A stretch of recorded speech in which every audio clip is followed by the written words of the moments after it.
Well, I want to start, and first of all, thank you all for the privilege and the opportunity to share some things with you today. I know when you come to NATO, there's really two big things you want to get out of it. Number one is to party and consume some alcoholic beverages, and secondly, you want to come out here to network with your friends, but pick up some very valuable information that you can take back to your respective organizations to really help drive your mission forward. And so basically, just a little bit about my background is prior to starting Adapt Technologies, I was an executive at GE Healthcare. My job was to work with CEOs of hospitals that were struggling with patient acquisitions of patients, patient challenges within hospitals. And so we would bring in Master Black Belt, Six Sigma, and process improvements to really help out the hospital CEOs back in the 90s and early 2000s. And so I left GE because of my passion to actually come out with health and wellness. And we've only focused on YMCAs. That's all we focus on. We don't sell to for-profits. And so it's taken me about 7 years to kind of figure out just a little bit about what you all do. And so what I did about 13 months ago, I used to bring together YMCAs to really kind of brainstorm and help direct and come up with solutions with some of the challenges that they were facing. But then what I did is I started doing the research behind what really works in terms of really keeping members longer. And if you think about it, that's probably the most important thing we can do as an industry is to figure out how do we really serve these members. And we can't really serve them and impart the values of the why if they're not staying long enough to really absorb that. Does that make sense? And so what I want to share with us today is a couple of high-level things. The first of all, I want us to look at the industry right now because it's changing and there's two converging forces that are happening right now. And if you don't take action on these two forces that I'm going to talk about, there's going to be some major pain points in the next 3 years. All right? In other words, you're going to start asking yourself questions like, all right, who are we going to have to cut now? All right? What kind of programs are we going to have to get rid of? All right? Those are disempowering questions I don't want you to ever have to ask. All right, so I'm going to let you know about what's going on in the industry. And actually, I speak at conferences all the time talking about these industries. You're going to know more about the industry than you ever thought, and I'm going to give it to you in about 5 minutes, okay? The other thing is that I'm going to take thousands of hours of research. I'm going to give it to you in less than 600 seconds. All right, can I get an amen on that? All right? All right, so my point is I want to give you the best of what's out there, what's been researched. This research goes all the way back to 1988 in terms of what really works in terms of engaging members, keeping members longer, and how to work with it within the staff constraints that you have right now. Okay? The next thing that I want to do is that I don't want you just to sit here and take this all in. I want you to develop a framework that you can take back to your respective teams. All right? I want you to be a hero for at least a few minutes. All right? With some of the actual ideas that you're going to be able to bring back and start marching forward with that. And then finally, I want to share with you and unlock a resource that you have no idea even exists. All right? That's going to give you the tools to really help you rock it in terms of really engaging and retaining members and making a big difference operationally in your facility. And as I said here, you know, it's going to help you get your dream car someday, all right? So who would have thought? Coming to the seminar, you're going to get your dream car just because you're doing this.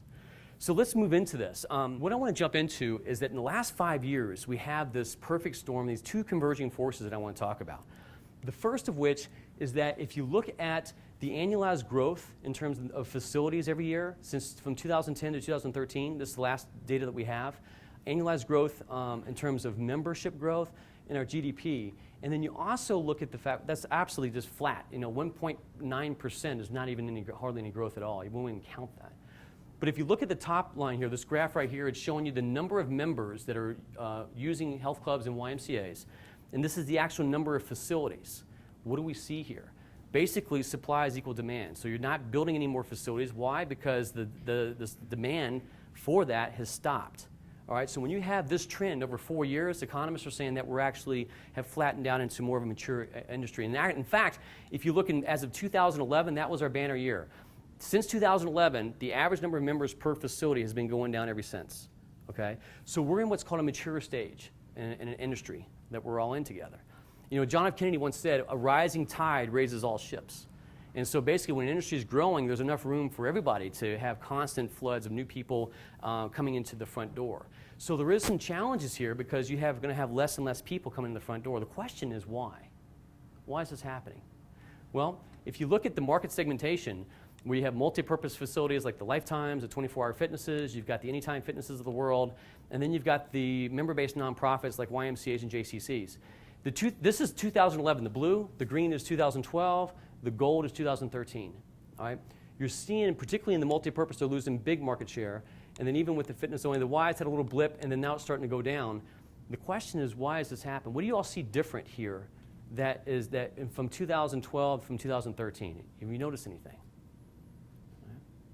These guys over here, they weren't here 2011, 12. Well, who are they? Well, they're the little mom and pops boutique facilities that are popping up. Anybody ever heard of CrossFit? All right. And so these guys kind of came up out of nowhere. And CrossFit's a phenomenon because you've got the exact antithesis of what the Ys do. They're not clean, all right? They're dilapidated pole barns, basically, that has an old abandoned tractor tire and a rope, and they can charge 3 times the membership rates that you guys can. It makes you want to smack them, right?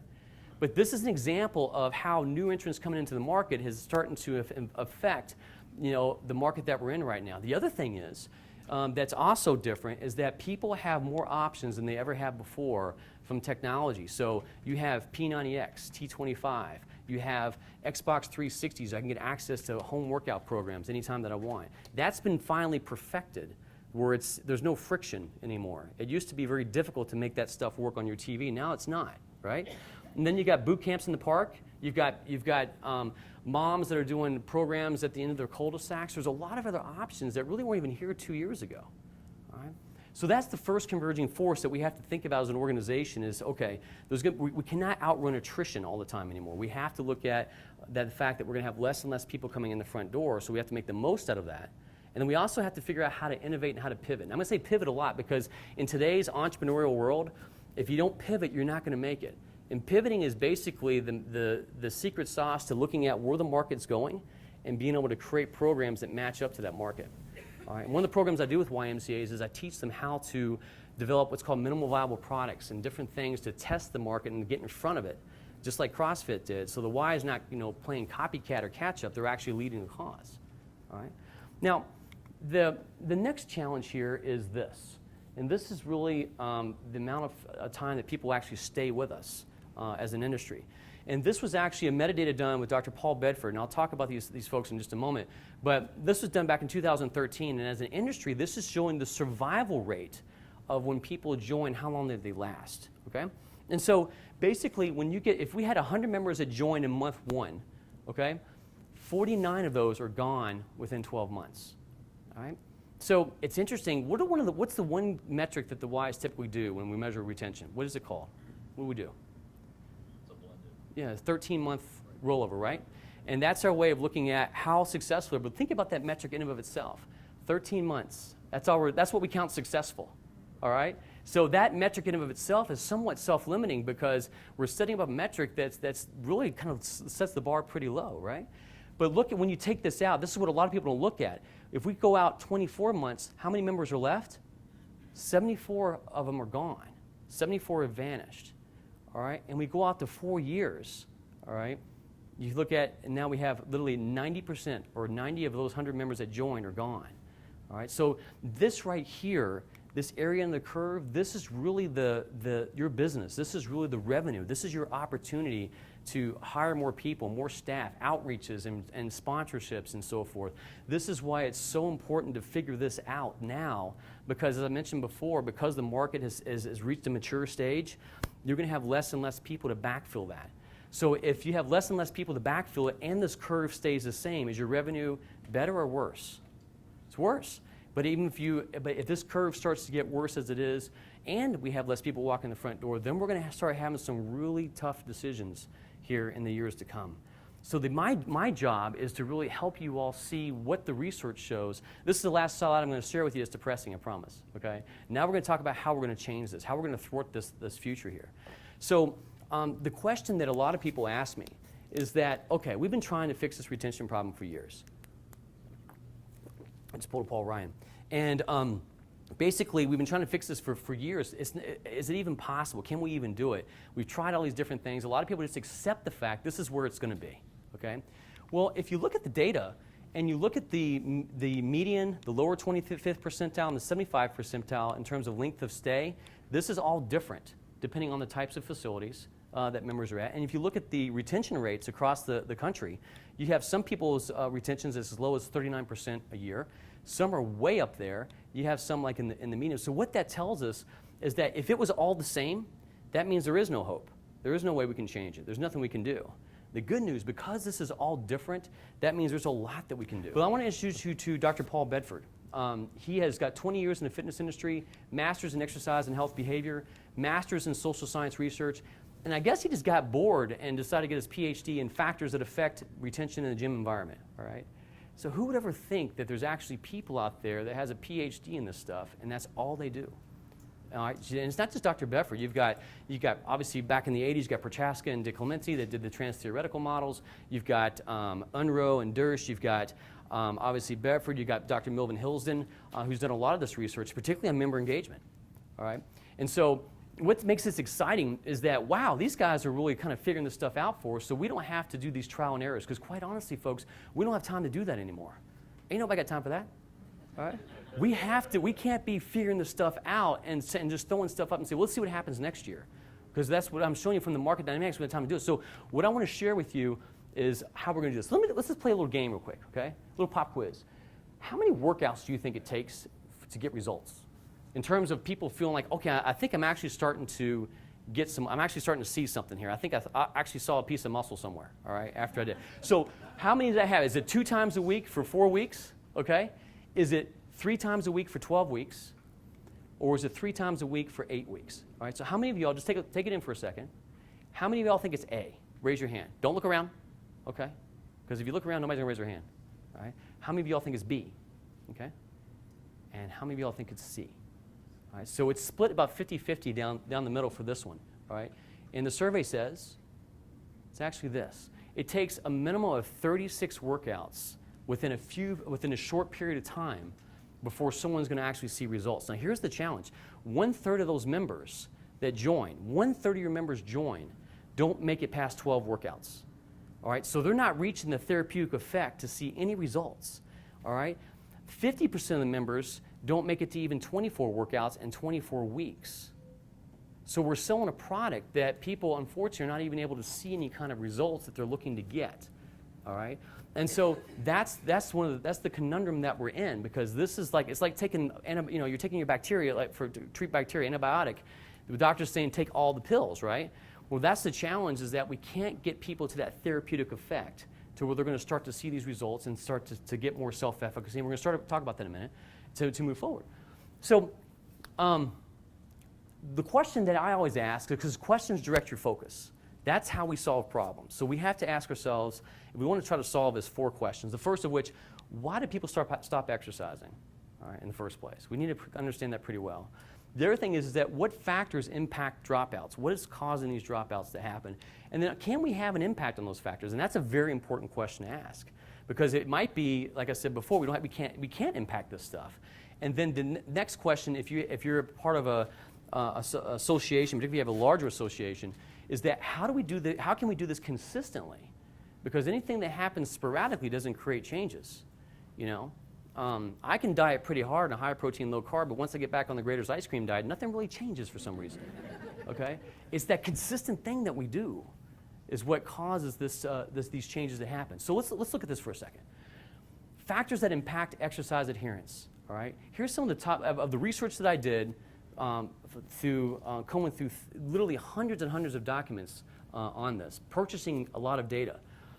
One of the things that's very interesting is that knowledge of positive health effects on exercise has no effect on long-term exercise adherence.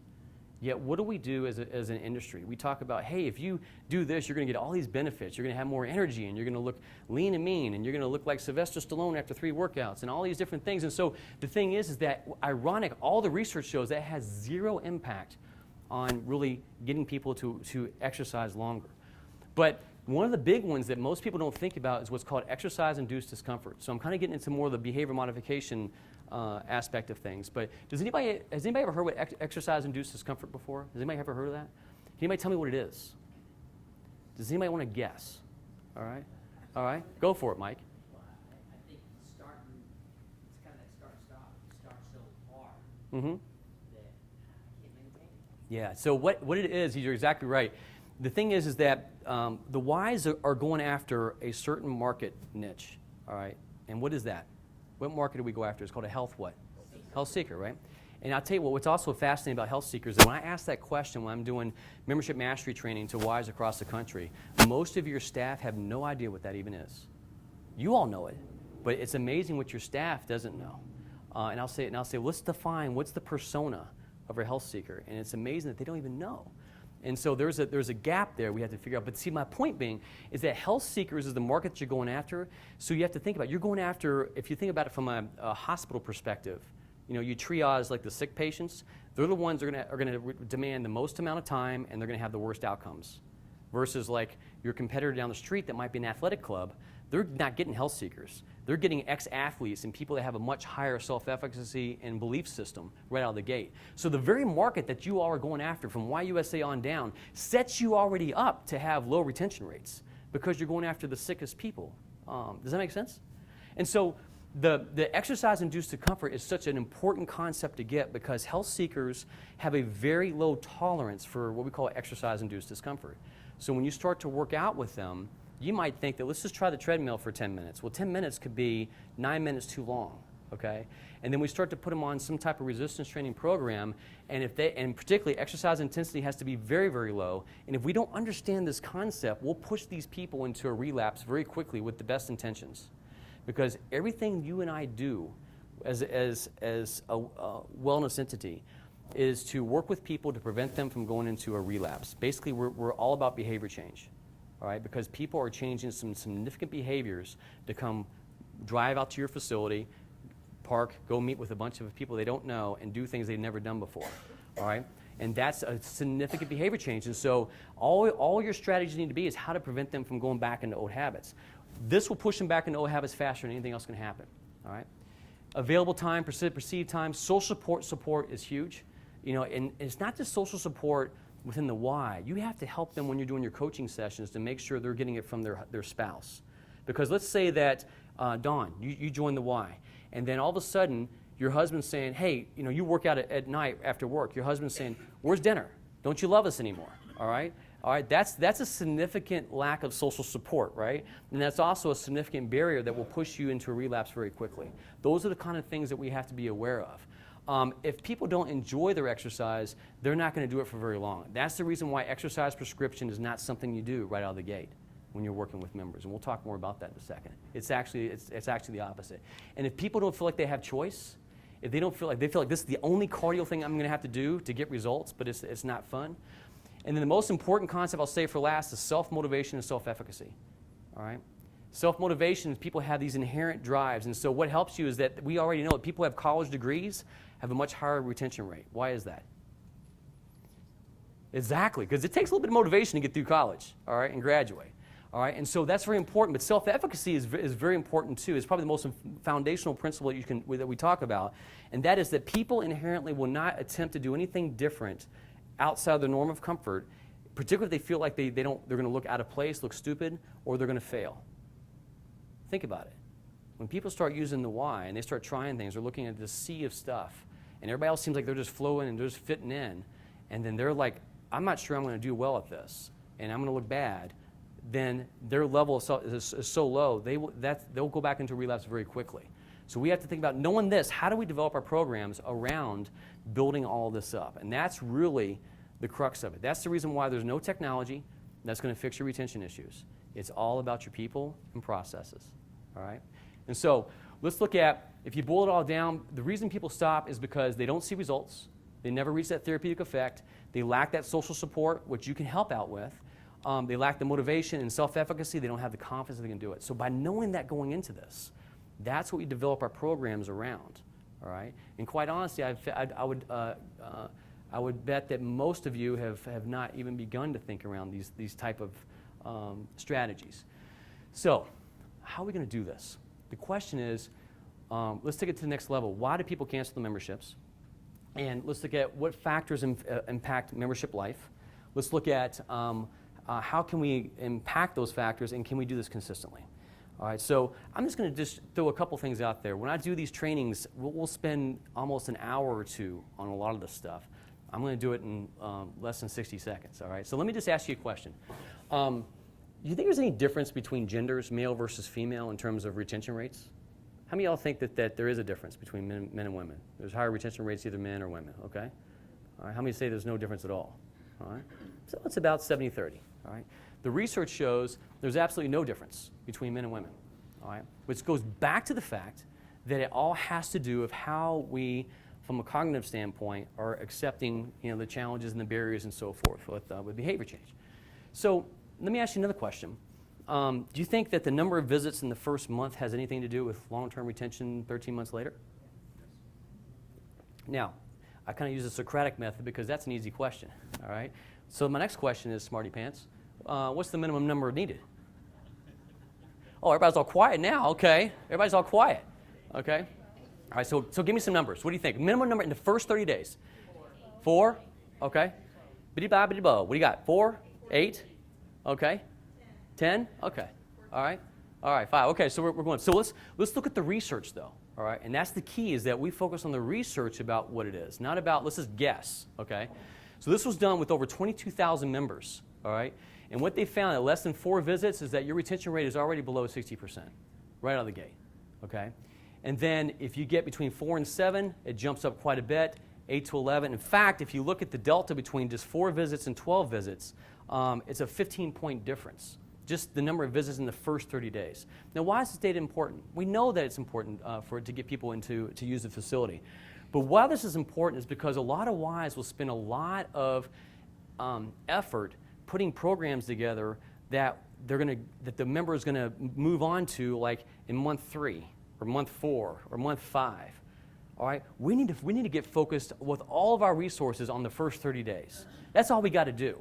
If we can really take all the limited staff that we have and get maniacally focused on really at the very beginning of their journey, that's where it's at. All right. So let's look at something else. What about paying a joining fee?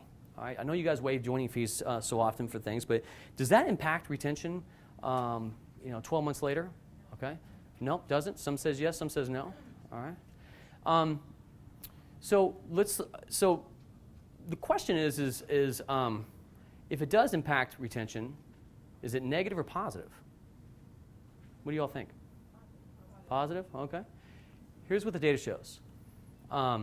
This is showing, the blue is if they pay a joining fee, this is what the retention rate is. The green is showing if they don't pay a joining fee. All right.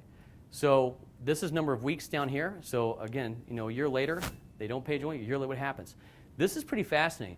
People who pay a joining fee have a 21% higher retention rate. 21% higher retention rate if you pay a joining fee. Now, that's not to say that you all waive joining fees, all right? But because I know the Y is a philanthropic organization, and there's things to, but think about it logically. Why would you think that retention rates are higher with people who pay joining fees? They're vested. Yeah, they have leverage. They're putting value into that, and so the key is that. Just understand that when you waive joining fees, that you have a negative risk factor that's going to hit you. So, is there any correlation with length of membership and dropouts? In other words, when people are members for a certain period of time, is there any kind of point in time where there's a drop-off where they just fall off the wagon, right? And this is a very interesting research, and this is very important for you all to know. This is fascinating because the deflection point for members is between, and this is all industry research, is between week 12 and week 16. Okay, this is where they make it to here, and then all of a sudden they go on a sleigh ride and they're on their way out. Okay, so the key is that we have to be very mindful between the weeks 12 and 16 because that's that data helps you all get maniacally focused on how we're going to handle these programs and the induction processes and how we're going to know ahead of time that this is where the tendency for people to do. All right. So one of the things that we do as a company is we do membership survival studies. And so we look at how long members last over your entire membership life. So you give us all your data back 10 years, 15 years, and we actually put it into our statistical model, and we'll do a couple of things. We'll look at what you call your membership life study, and we'll also look at what's called your median membership life. Median membership life would basically be there'd be a curve here from your members down to here, and you would go at 50% and you draw it down, you would see what month that is. Most YMCAs, and I've been doing this for several years now, most YMCAs are between 7 and 8 with their median membership life. What does that mean? What it means is that if your median membership life is 8 months, that means literally half of your membership is lasting less than 8 months, and the other half is lasting longer than 8 months. It could be years, all right? So that's what we call a key performance indicator you really want to start measuring, all right?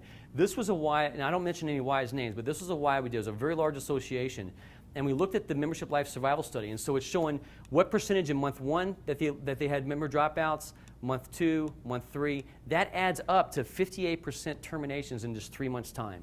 And then they all, and you see just like the other national study, it drops dramatically over the another ensuing months.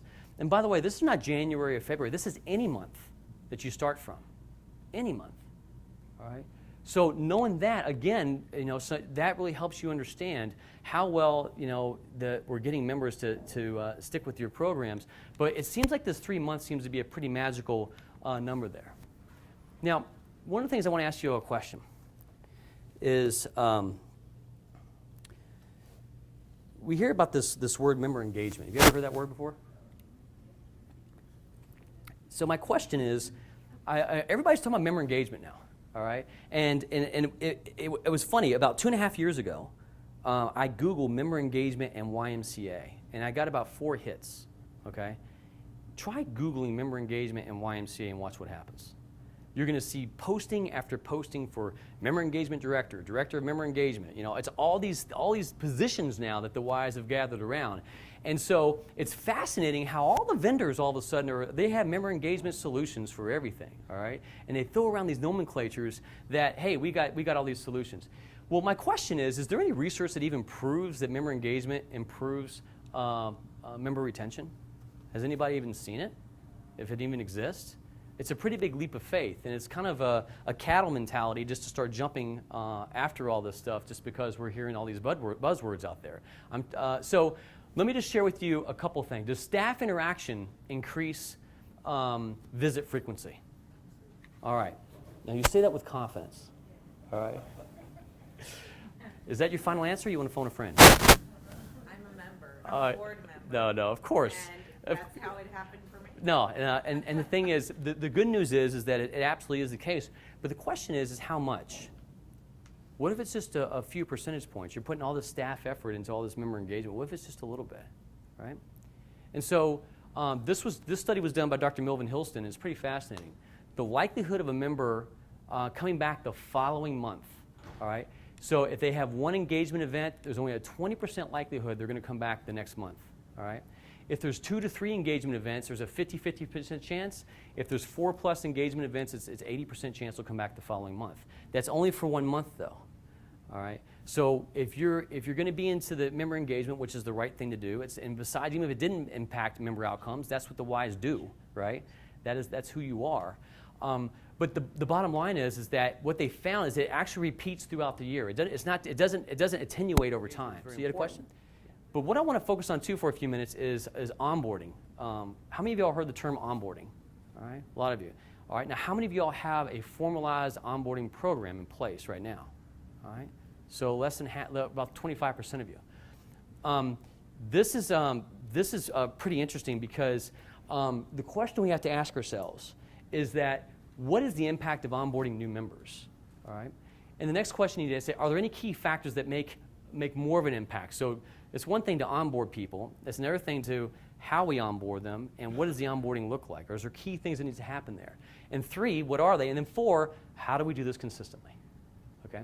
So let me ask you a question. What percentage of the population you think can shift to behavior change without anyone's help at all? All right? Here's the answers. Half of us can do it, less than 15%, 35%, greater than 85%. The vast majority of people can do it. All right? How many of y'all think half of us can do it? Raise your hand. All right. What about less than 15%? Wow, it's a lot. It's just about everybody. 35%? All right, there's a lone survivor. Good for you. Greater than 85%. Okay.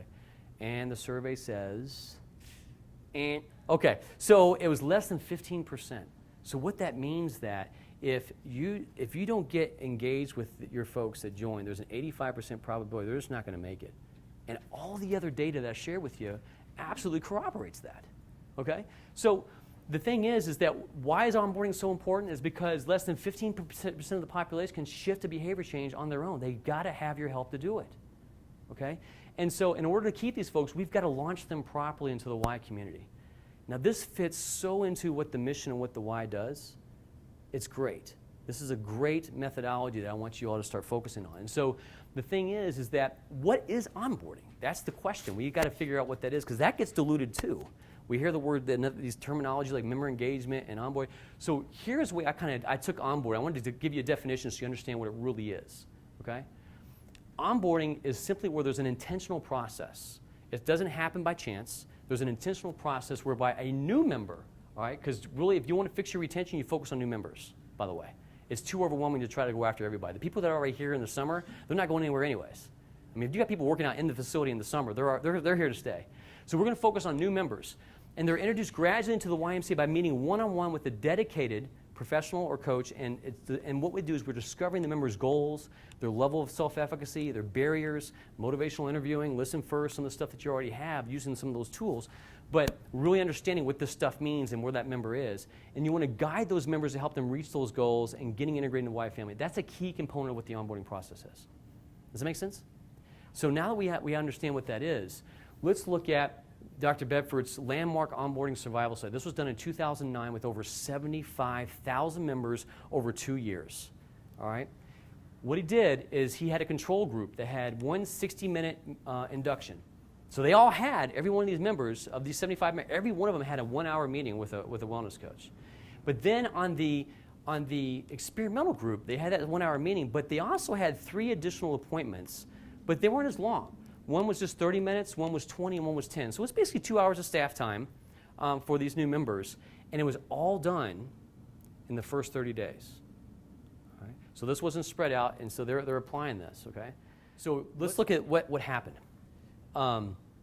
Basically, look at the difference when the control group is here, down to less than 40%. These are dropouts. So in other words, they don't necessarily cancel their membership, but they're done. They're not coming in. So they actually measure how long they're actually coming back to the facility. And then this is the actual onboarded members. They held at 70% retention rate. But look how long they held at 100%, almost 3 months. Look at the difference. That is a tremendous amount of revenue for your facilities because of that, right? So this shows that there is a tremendous amount of benefit of onboarding members properly. And then what we also do is we look at your Ys, and we do survival analysis, and we say, okay, where does your Y fit? This is another Y we did recently, and we can see exactly their survival curve, all right? And lo and behold, they don't have a very good onboarding process, all right? And it just meshes up exactly where this all goes, all right? So one of the things that how they did this in the study, it wasn't just meeting with members. It's not about just getting a scheduling system and setting appointments and meeting with somebody. That is not that easy. That doesn't change anything. It's about making sure that when you do have the sessions with the members, that you're covering the right things. All right? It's about understanding behavior modification. It's about understanding how to identify the members' barriers, understanding how to set the right types of goals. You always set process-oriented goals. Number of minutes of cardio, coming to the facility for 3 times next week. It's minutes, things that they can succeed at. You never set like weight loss and things like that, because the likelihood of someone losing 2 or 3 pounds before we meet next is probably not going to happen, right? And so when we set process-oriented goals, that improves their confidence or their self-efficacy. And as soon as self-efficacy goes up, then their retention goes up. And that's the secret formula. That's what you got to train your staff to do, okay? So one of the things that is very important with onboarding is that it's important that you have this handoff between membership and wellness. All right? Membership handles the tours and handles the people coming in, and then we got to hand them off over to wellness, and we got to do it in a consistent way. The challenge that YMCAs have is that nobody really understands when that's supposed to happen or how that's supposed to happen. There's a huge disconnect. And so one of the things that we do is we teach process mapping. All right? What does it look like from a member that joins that actually goes on to wellness? So you want to be able to see what that is. Okay? So basically, a sample process map would be member joins your Y. You have a decision diamond. Was the first appointment set? All right? If that's a yes, then next thing is, did they show up for that first appointment? All right? If this is a no, what do we do? All right? This is where it gets interesting. When I do process mapping with YMCAs, and I've worked with Dallas and Silicon Valley and Florida and all these different Ys, I've watched, I always have the membership and the executive directors and the wellness directors there, and I'd see membership and wellness almost come fisticuffs over who's supposed to do what, and they had no idea. Well, you were supposed to know, and so we flushed all that out, and we developed a process map so we know exactly what's supposed to happen, okay? This is an example of a process map that I did with Central Kentucky, and they know, and so what they do is they know exactly what we call the member's journey. So when a member joins the Y, how are they supposed to flow through? And it's all based on the science of member retention, behavior modification, and all their tools and stuff is built into this. And so then they make sure that every staff that's going to be touching the member in that member's journey is able to recite this back to them, and then they sign off on it. So now there's no more, oh, I thought you were supposed to do this kind of thing. It's a pictorial thing. And also, when you're having staff turnover, it's very nice to have this kind of stuff in place, right? And so this is actually Indianapolis. It was done back in 2011, but they have a process map. It's pretty extensive, but it's got fit links built into it. It's got pre-enrollment, and they basically have got this designed out to where their whole organization understands how the member is supposed to flow within their facilities. All right. So let's review a couple things. You have personal aspects, you have age, if a person's on a diet or not, more education, past experience, gender, higher income, overweight. What I'm giving you is everything that's ever been studied, all right, when it comes to member retention. What we found, age has a positive effect. The older the person is, the longer they stay, all right? If they're on a diet or not, it has no impact.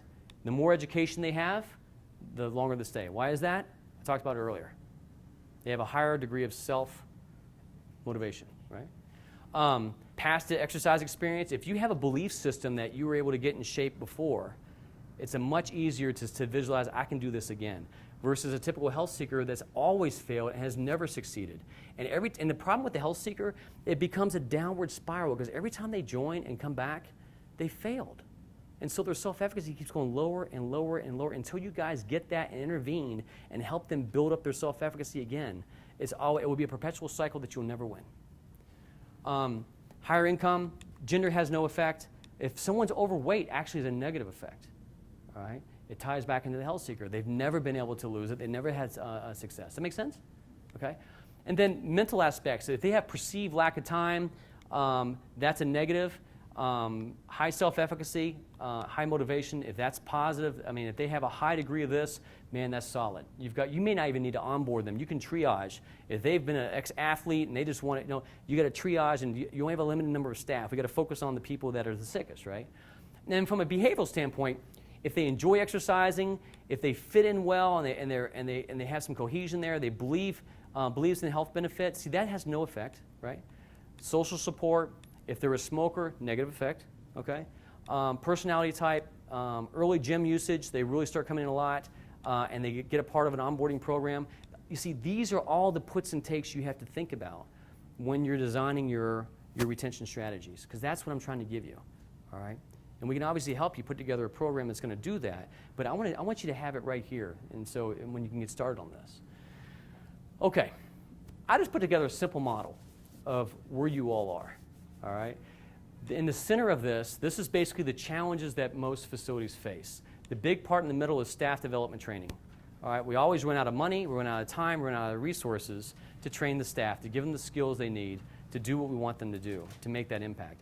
And as I've just illuminated, staff development training is very important. Okay. Now, low tour conversions, or not even the ability to track your tour conversions. How well are we actually touring members and selling the benefit? Because your competitors are very good at selling, all right? The Ys don't like to use the word sell. I don't know why, because what that tells me is that your competitors believe more in the product than you do, all right? So it's important to get good at selling and have good sales. But if you have low tour conversions, you lack an onboarding process, you have poor handoff from membership to wellness. Let me ask you a question. I mean, how confident are you that every new member that joins is being handed off to wellness every single time, all right? And so that's the thing, is that if you don't have that confidence. So what that means is that this becomes a vicious cycle. You have very few members get that first critical 2 to 3 to 4 sessions with a wellness coach.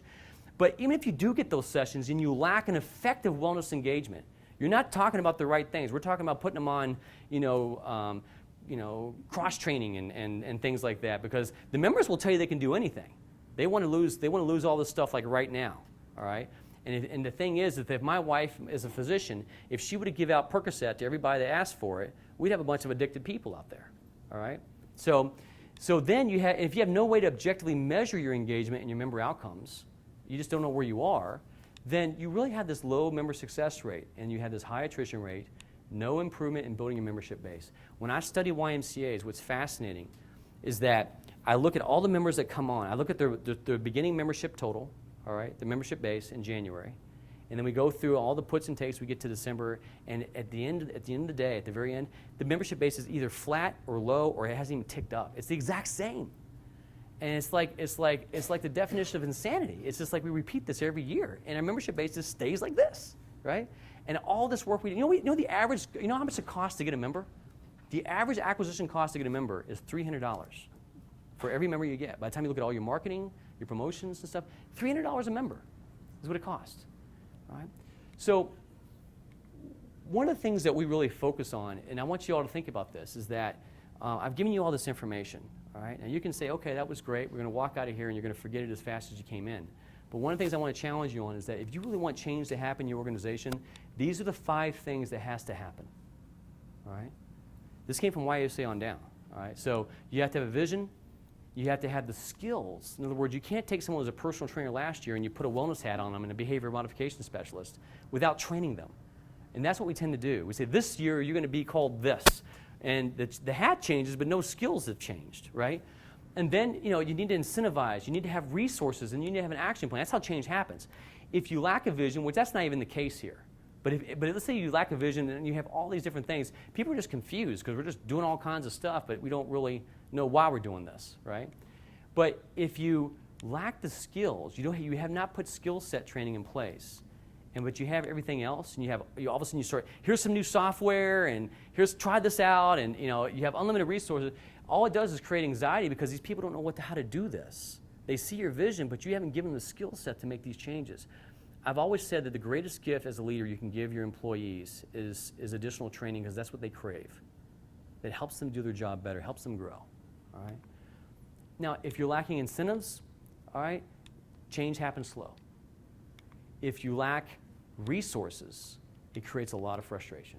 So let's say that I've got a crew of carpenters, and I say, we're going to go and we're going to build this lodge about 20 miles away. Here's all the wood, and I've already trained you all on how to do things.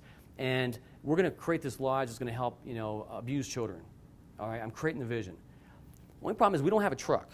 All right, so we're going to have to carry all this stuff. All right, 20 miles. Well, I just lost motivation real quickly. So if you don't give your staff the resources to do what they need to do, that's what causes this frustration here. And then finally, if you don't have an action plan in place, you get a lot of false starts. I know that didn't happen to anybody in this room. But how many times have you heard about other people who try these different things and they have to, that didn't work because we didn't have the right action plan. We didn't have a way of really putting this into place. All right? So what we do as a company is we focus on your people first, and we train on the science of what really works. We focus on the processes to make sure that that's going to happen consistently across the board. And then and only then, if it makes sense and the timing's right, we'll start to introduce technologies when the timing's right. Because a lot of times we may have to get your staff and your processes in place first. You're not even ready for anything other than that. That's your first step. 60% of my engagements has nothing to do with what we do with our technology. This is just what I do to help spread the gospel, if you will. Okay? What we do as a company is that we typically try to start with Member Engagement Master University, and we do it in 2 ways. We can come on site for a day. We can do it in a day's time. And we train your entire staff on the why this is what we need to do. So it's not coming from you. It's kind of like when I give personal training advice to my wife. All right, I tell her all this stuff, and then she goes and gets a trainer and comes back and regurgitates what I told to her, all right, as if it was gospel. I'm like, what just happened here, right? And so it's kind of the same thing with your staff. You may be telling them a lot of these things, but unless they hear it from an outside, expert, if you will, if you want to call it that, all of a sudden, all you got to do now is say, okay, now we've got it, right? Now we've got to get them moving forward. So the key is that we train them on the why. We do process mapping to make sure we understand exactly what the programs are in place, and we teach you all about measurements, key performance indicators, and start to focus on measuring what we call leading indicators versus lagging indicators. The whys are notorious for doing lagging indicators. A lagging indicator is like if I'm measuring myself on a scale, I'm trying to lose weight, and I'm like, all right, that wasn't good. All right, so I go a week later, I measure again. Now that's really not good. That's a lagging indicator. But if I measure how many calories I'm taking in, and how many calories I'm burning, all right? Those are leading indicators. I know if I create a deficit of 3,500 calories, then I will lose weight, all right? So that's the way that's really we have to shift in terms of how we as an organization start to focus on leading indicators, because lagging indicators, we've already lost the members. We have to get more predictive type of method. Does that make sense? Okay, so what we do is we make sure we have a proven onboarding process that your staff can handle, okay? And then we make sure there's a handoff that happens every time from membership to wellness. We teach behavior modification, self-efficacy, coaching tools to where they can actually do this and get excited about it. And then now that enhances the member's chance of success. There's no guarantee, but you're going to be doing the right things, all right? And then goal setting, exercise tracking, gamification, all these different nuances are great, but by themselves in a vacuum does nothing, all right? Does nothing. It has to be part of your overall program and system of how you do that. Then we focus on how are we going to measure these key performance indicators, how we measure retention and so forth, so you know exactly where you are, so you can pivot and make changes if you're not seeing results. And we can do that within 2 or 3 months versus waiting a whole nother year, okay? And then now you start to get success and member referrals, and now we start to get this positive build, from that, okay? So here's your homework assignment, all right? What I want you to do is go to our website. Go to mobilefit.com, and then up at the top here, this thing was called Training and Resources. Okay? When you go up there, you'll click on that, and it says Resource Library. Now here's what you're going to get. This is the free stuff I was telling you about that's going to change the way you look at how you can manage the why. We've written all this stuff down. So we have, for example, the Science of Membership Retention. It's an ebook. It's free. You can get your staff to start downloading that, so now everybody gets on the same page that you're on right now, so we can start to understand what really works, okay? The other thing we have is called Developing the Ultimate Membership Sales Machine, understanding how you develop your unique selling proposition to differentiate yourselves from the Life Fitnesses of the world, the 24-hour fitness of the world. How do you start thinking about doing high-impact membership tours that really gets more yeses than nos, and a better process for that. Behavior modification is just an introduction. What is this? And how do we incorporate that into what we do? Member onboarding. It talks about the Dr. Paul Bedford studies. It talks about how you set up member onboarding, how you do it effectively. All right?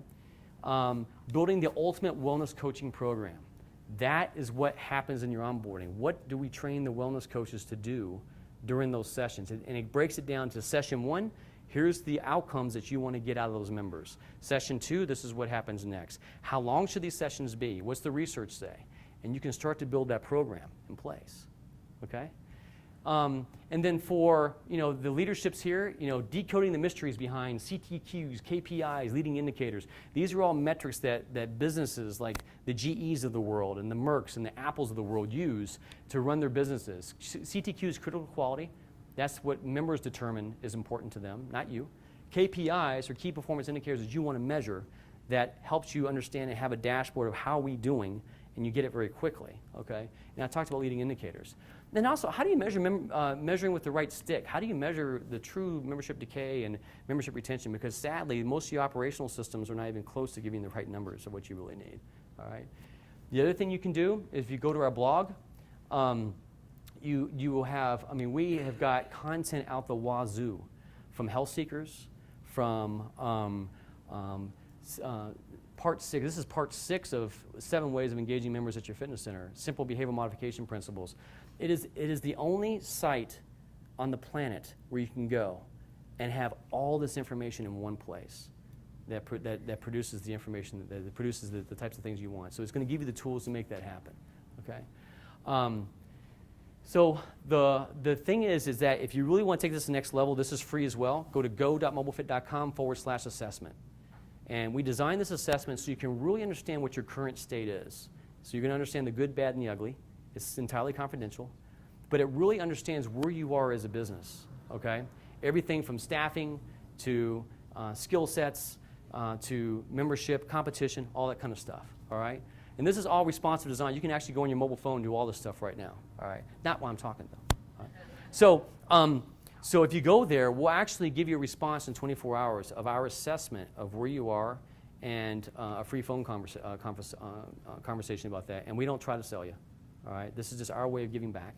There's certain months where we get a little bit overwhelmed, takes a little bit longer, but it's free to you because you were here today. No, it was. It's actually free to everybody, but I just want to make you feel good.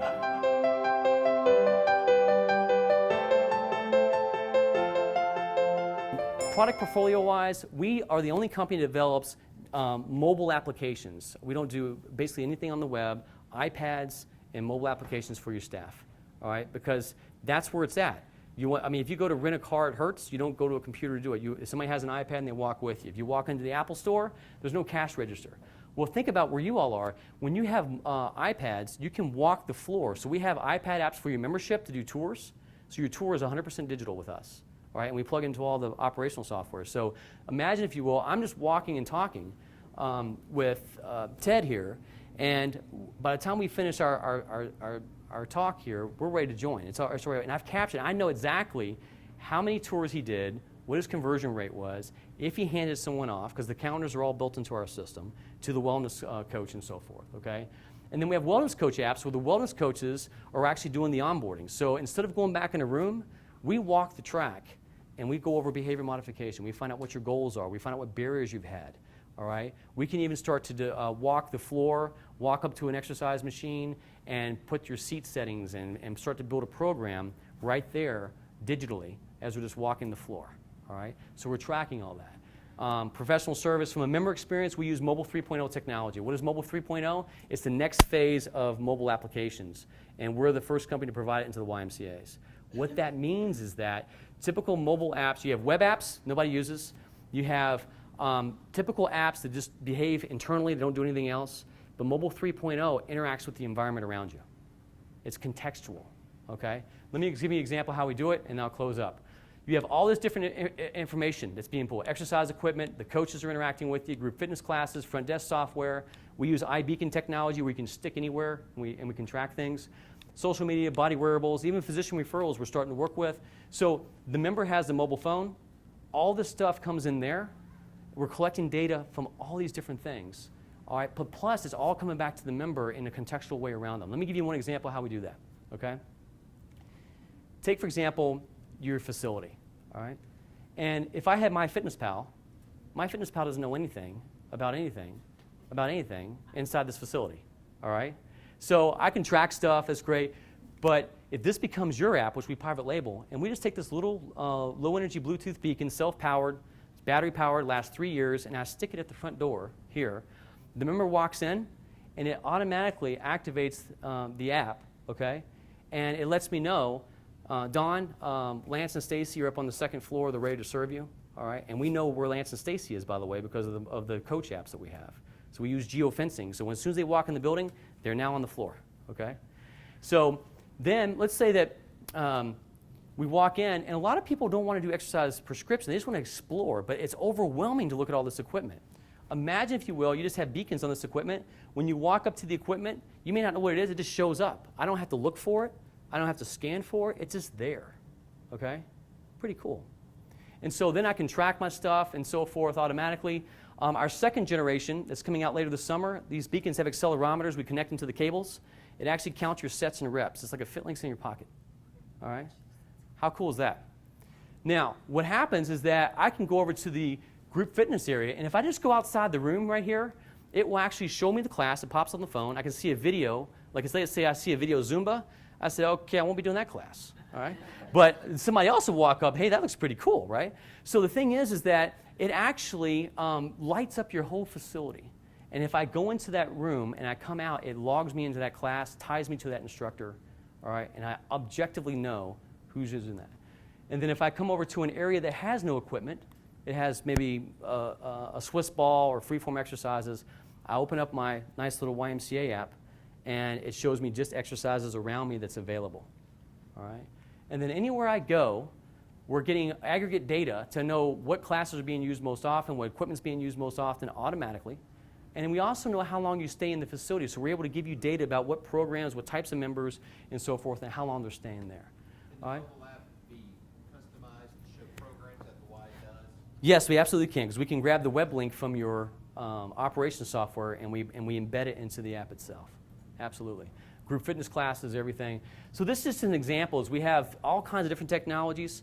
of how we can give yourself an amazing member experience, and it's all based on the science of engagement. All this stuff is captured automatically. We have dashboards that you know exactly how well your staff's engaging the members, real-time engagement, all that stuff is there. So that's just a high level. Come see us at Booth 10, and thanks for your time and attention. Appreciate it.